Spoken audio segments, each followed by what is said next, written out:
Hi friends, നമ്മുടെ വ്ളോഗിലേക്ക് എല്ലാവർക്കും സ്വാഗതം. കുറേ നാളായി വീഡിയോസൊക്കെ ചെയ്തിട്ട്. അപ്പോൾ ഞാൻ വിചാരിച്ചു ഇന്നൊരു സാറ്റർഡേ ബ്രേക്ക്ഫാസ്റ്റ് വ്ളോഗ് എടുത്താലോ എന്ന് വിചാരിച്ചു. അങ്ങനെ എടുത്തതായിരുന്നു. നമ്മുടെ വീട്ടിൽ നിന്ന് ഉണ്ടാക്കിയത് പുട്ടാണ്, ചിരട്ടപ്പുട്ട്. മറ്റേ കുറ്റിയിലുണ്ടാക്കുന്ന പുട്ടല്ല, ചിരട്ടപ്പുട്ടുണ്ടല്ലോ. അങ്ങനെ ചിരട്ടപ്പുട്ടുണ്ടാക്കി. ചിരട്ടപ്പുട്ടെന്ന് വെച്ചാൽ എൻ്റെ ഫേവറേറ്റാണ്.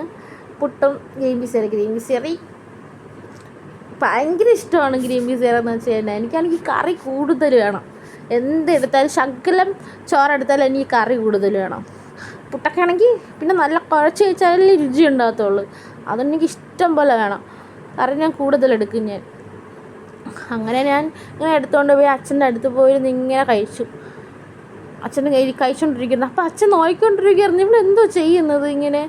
അപ്പോഴത്തേക്കും ടി വിയിൽ ഇങ്ങനെ ന്യൂസ് വന്നുകൊണ്ടിരിക്കുകയാണ്. മറ്റേ ഒരു ആൻറ്റീനെ കാട്ടാന കൊന്നത്. അപ്പോൾ നാട്ടുകാരൊക്കെ പ്രതിഷേധിക്കുന്ന ന്യൂസ് അങ്ങനെ കണ്ടുകൊണ്ടിരിക്കുമായിരുന്നു അച്ഛൻ.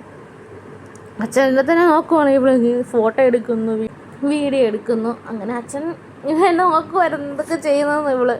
അങ്ങനെ ഞാനിങ്ങനെ പുട്ടും ഗ്രീൻ പീസ് കറി ഇങ്ങനെ കഴിച്ചുകൊണ്ടിരുന്നു. അപ്പോഴത്തേക്ക് എൻ്റെ വീഡിയോയുടെ ബാക്കിൽ, ഞാൻ വീഡിയോ എടുത്തുകൊണ്ടപ്പോൾ ബാക്കിൽ എൻ്റെ ഫോട്ടോ ഫ്രെയിം, ഞാനും അച്ഛനും ഹസ്ബൻഡും അമ്മയും, നമ്മൾ 4 പേരുള്ള ഒരു ഫോട്ടോ. അങ്ങനെ അതും കണ്ട് ഞാൻ കഴിച്ചുകൊണ്ടിരിക്കുന്നു. നമുക്ക് ഇനിയും കാണാം. ബായ്.